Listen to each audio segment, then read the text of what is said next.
സുൽത്താനുല്ലമക്ക് തീരെ ഇഷ്ടമില്ലാത്തൊരു കാര്യമുണ്ട്. ഞങ്ങൾക്ക് ആർക്കും ഇഷ്ടമല്ല. ഞാനിത് പറയാൻ കാരണം, ഞാനിപ്പോ ഇന്നിങ്ങനെ വരുമ്പോ പല സ്ഥലത്തും സുൽത്താനുല്ലമയുടെ ഫോട്ടോ, എന്റെ ഫോട്ടോവും വേറെ പലരുടെയും ഫോട്ടോവും പല സ്ഥലത്തും ഇങ്ങനെ ഈ ഫ്ലക്സ് ആക്കിയിട്ട് വെച്ചതായി കണ്ടു. ഉസ്താദിനത് തീരെ ഇഷ്ടമല്ല, എനിക്കും ഇഷ്ടമല്ല. അതുകൊണ്ട് തന്നെ നമ്മളെ സംഘടനകളും നമ്മളുടെ പരിപാടികളിലൊന്നും അങ്ങനെ ഫോട്ടോ വെക്കുന്ന പരിപാടി ഇല്ലായിരുന്നു. ഇപ്പൊ ഒരു ഏകദേശം 1.5 കൊല്ലമായിട്ട് ചില സ്ഥലങ്ങളിലൊക്കെ നമ്മളാളുകളും ആ ഒരു പരിപാടി തുടങ്ങിയതായി കാണുന്നുണ്ട്. അതൊരു നല്ല പരിപാടിയാണ് എന്ന് വിചാരിച്ച്, ഒരു സൽക്കർമ്മമാണ് എന്ന് വിചാരിച്ചിട്ട് ആരും ചെയ്യണ്ട. എല്ലാം സൽക്കർമ്മമാണെന്ന് വിചാരിക്കാൻ പാടില്ല. ഞാൻ ഇന്ന് ഒരു പള്ളിയിൽ കയറി വരുന്ന സമയത്ത് അവിടെ കയറിയിട്ട് ഒന്ന് ഒതുവെടുത്ത് നിസ്കരിച്ച് വരാന്ന് വിചാരിച്ചു. പള്ളിയിൽ കയറി ഒതുവെടുത്ത് വരുമ്പോ തലപ്പാവ് ധരിച്ചിട്ടില്ല. ഒതുവെടുക്കുമ്പോ തലപ്പാവ് ഊരി വെക്കുമല്ലോ, തലപ്പാവ് ധരിച്ചിട്ടില്ല. അങ്ങനെ ഇങ്ങനെ കയറി വരാണ്, കൈയൊക്കെ കയറ്റി വെച്ചെടുത്തിട്ടുണ്ട്. അപ്പോഴുണ്ട് ഒരു ചെറിയ കുട്ടി ഇങ്ങനെ ഫോട്ടോ എടുക്കും.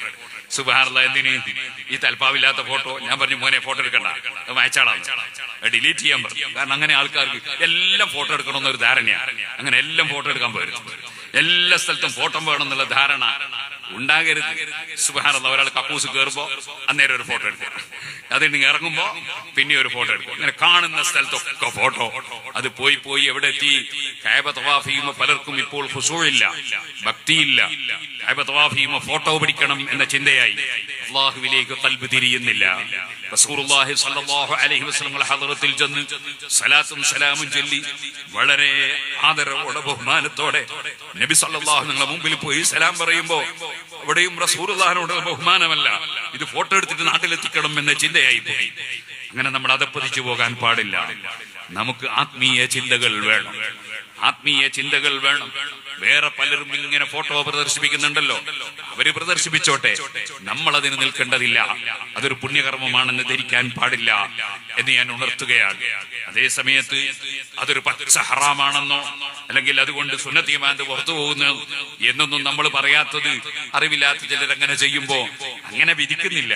പക്ഷേ അതൊക്കെ ഒഴിവാക്കുന്നതാണ് നല്ലത് എന്ന് സാന്ദർഭികമായി ഉണർത്തുകയാണ്. ഇതുപോലെ ഉണ്ടല്ലോ, ചിലർക്ക് ഭക്ഷണം കഴിക്കുമ്പോ കോയിന്റെ കാല് കടിക്കുമ്പോൾ ഫോട്ടോ കിട്ടണം, വല്ലാത്ത നിർബന്ധമാണ്. വേറെ ചിലർക്ക് കുപ്പിയിൽ വെള്ളം കിട്ടി മന്ത്രിക്കുമ്പോൾ ഫോട്ടോ എടുക്കണം. എന്നിട്ട് പിറ്റേ ദിവസം ഇതാ വെള്ളത്തിൽ തുപ്പി എന്ന് പറഞ്ഞിട്ട് സുന്നത്ത് ജമാഅത്തിന്റെ വിരോധികൾക്ക് പ്രചരിപ്പിക്കാൻ അവസരം ഉണ്ടാക്കണം. ഇതൊക്കെ നമ്മൾ ശ്രദ്ധിക്കേണ്ട കാര്യങ്ങളാണ്. നമ്മൾ അനാവശ്യങ്ങൾ ഒഴിവാക്കണം, ആവശ്യമുള്ളത് മാത്രം ജീവിതത്തിൽ പകർത്തണം. നമ്മൾ ചെയ്യുന്നതൊക്കെ നല്ലതായിരിക്കണം.